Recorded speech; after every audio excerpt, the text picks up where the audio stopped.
Got a chunky update featuring gameplay, animation, miscellaneous, UI, workshop, and map related changes. It's a big one, but with all the big ones, I like to focus on the patch notes that are fun or interesting to cover. Let's go through them right after. Immediately as you launch the game, you'll notice this new pop-up, which comes from this update. You now get a warning message if your driver is out of date, which is a nice addition to help solve issues with the game. Oh, and the timestamp has changed. Interesting. But let's start with this one since this is the one that everybody wants to know more. The timing on this one was pretty good with my last video, but I am sorry to say this, I wasn't able to locate or find what they improved after digging deeper. I was only looking at shooting though, so perhaps someone else will be able to find something, but unfortunately, I have nothing. And if you're interested in learning more, yes, that video I mentioned, you can click on it now. Next up, we finally see Bob. But it's not the bob you wanted. However, I'm going to let this one slide because it's still nice. When scoped in, there's less bobbing now. It's small, but focus your eyes on the circle shaking and you'll notice it. Basically, it's a nice little buff for the oppers. But it does make me wonder though if Valve is just not a fan of allowing us to adjust these settings by ourselves, which could explain why we still don't see them today. Anyway, this update also introduced some important fixes for nades. One that I've experienced myself, and I know a lot of you also have, is how sometimes nades just didn't want to throw properly and glitched out. I have no footage of this, but it should be fixed now, and it seems they've also fixed the preview lineups, which sometimes showcased a wrong trajectory. From just throwing a bunch of smokes everywhere, I couldn't get it to show wrong now, so I'm assuming it's fixed. Another one that made news was an exploit that allowed you to avoid taking fall damage by simply drop diffusing. Imagine maps like Nuke how useful it is with low HP. Point is, don't try it at home, because you'll take damage now. Now this is a good one, but looking down while dropping was so unreliable, and this update changed that. Now dropping behaves much better, and it's easier to work with. It's a very underrated improvement that you'll notice subconsciously, I guess. But yeah, stuff like this is just nice. They've also added new sounds for when you're running on types of metal, such as railings, but I've noticed that it's not implemented properly. Sometimes the new sound just doesn't trigger. You'll see what I mean here.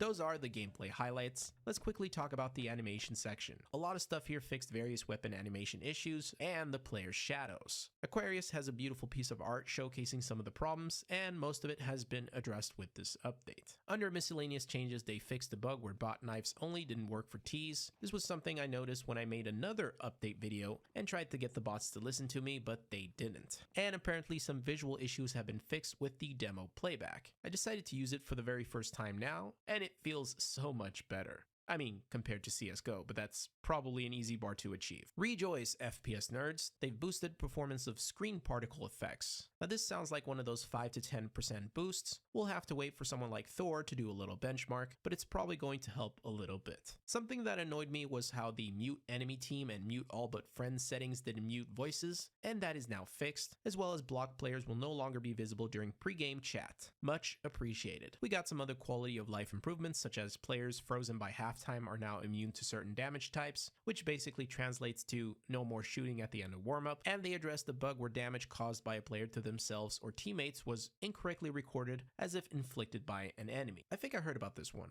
Moving on, under user interface, it's mostly general fixes, but the ones that stand out is how they changed deathmatch. Finally, we now have kills, headshot percentage, damage, and score. It just makes more sense. Also, this one is pretty neat, but if you buy Kevlar now, then the other option just renames to helmet to clarify that you are simply buying a helmet. It's one of those tiny, simple changes, but they're very likable. It's the little things, you know? The next section is workshop related, and the best one being wingman tagging for maps. Speaking of maps, we're at this part of the update now. But honestly, most of this is fixes or clipping related, and I'm not gonna bore you, so I'll show you the visual notable changes that I found per map, and then we'll discuss the bucket, which is the best part. On Office, notice the boxes inside. Someone moved them. The visual change on the floor of Anubis A is connected to the patch note where they improved the ground on the site so that it has more accurate footstep sounds. Some parts of Inferno has brighter lights now. We're gonna go back to Inferno later, but notice on Mirage apps, the wood planks above Shadow are thinner. Here's how that looks in game, and it's, well, still not properly clipped. On Overpass, they've added this metal piece so players aren't revealed behind, which is a great change. And on Vertigo, there's now a double plank close to stairs, which is an attempt to fix players clipping through the wood piece when hiding behind it.